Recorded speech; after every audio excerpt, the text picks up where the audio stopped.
Dan di situ muncul bahwa ya pada saat itu sempat ada satu channel YouTube, ada satu terungkap juga nama Pak Wawan gitu kan ya dalam sidang itu. Dan selesai sidang saya juga WA kok ke Wawan gitu ya, ke istri Mbak Suci ini, ke Wawan suaminya Mbak Suci. Saya WA kok. Saya WA tadi muncul tuh nama ente, saya bilang gitu kan. Yang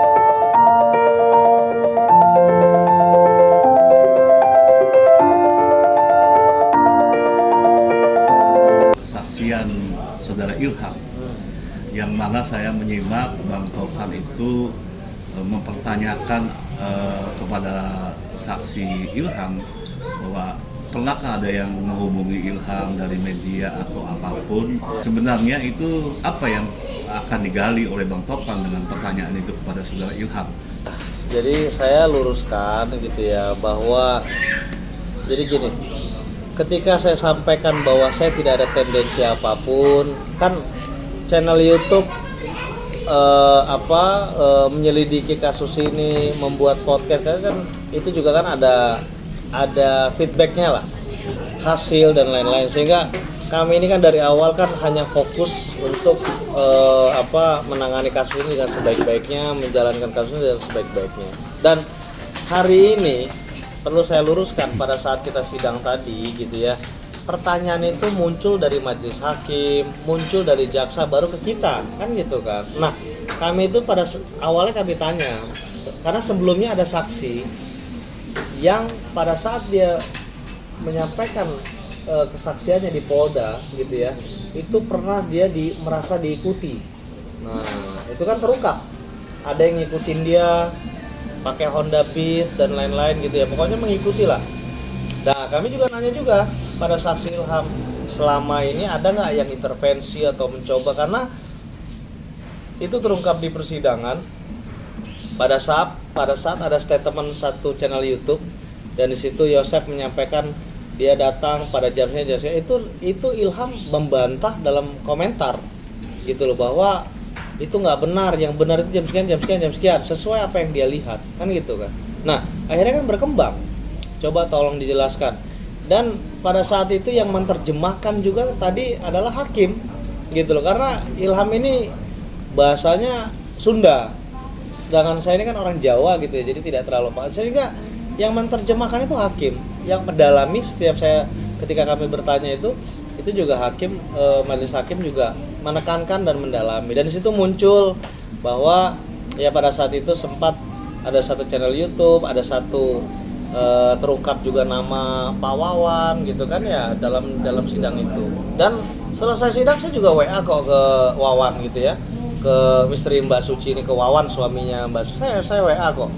Saya WA tadi muncul tuh nama ente, saya bilang gitu kan. Yang mana ini saya beritahu gitu loh. Jadi bukan kita menggali untuk memframing, ini fakta sidang keluar dalam persidangan gitu loh. Dan lagi-lagi fakta sidangan bukan framing. Kita nggak ada tujuan mau nyudutkan si A si B, nggak ada gitu loh. Kami hanya mendalami saja untuk kepentingan kita terhadap saksi ini kan gitu. Ketika itu muncul di dalam fakta sidang, dan memang setelah kami konfirmasi juga Polda juga mendalami hal ini, ya lagi-lagi kita serahkan kepada proses hukum di internal kepolisian, kan ada forumnya ya, ada bidang, ada ruangnya gitu loh.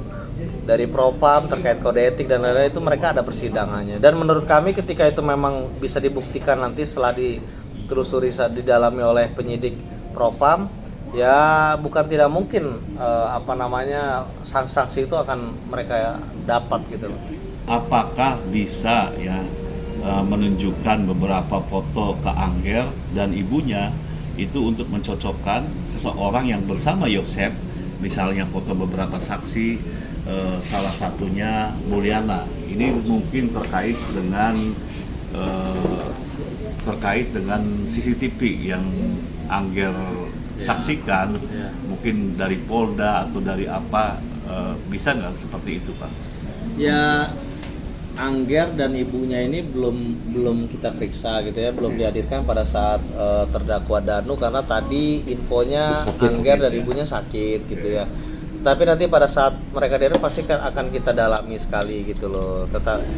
kami kan baru dengar info-info media hasil pemeriksaan di terdakwanya Pak Yosep kan gitu ya, dan menurut kami dari info-info media, kesaksian Angger dan ibunya ini pasti menjadi poin tersendiri, poin plus itu bagi majelis hakim, karena ya sekarang kita mau tidak mengakui masalah CCTV itu memang hilangnya pada saat diambil sama polisi kan gitu, dan yang mengambil itu adalah Irland kan gitu kan.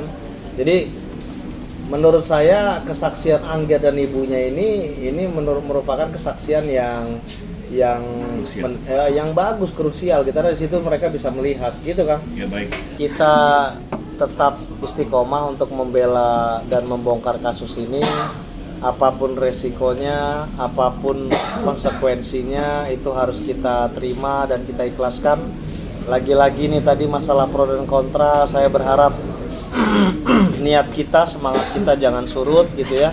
Saya dan tim saya dari awal memang sudah mengikhlaskan, berikhtiar untuk bisa membongkar kasus ini, sehingga spirit kita tetap satu, bagaimana caranya kasus ini tetap bisa kita bongkar. Dan saya berharap 3 orang ini segera ditangkap karena sudah sering muncul dalam fakta sidang si Abi gitu ya.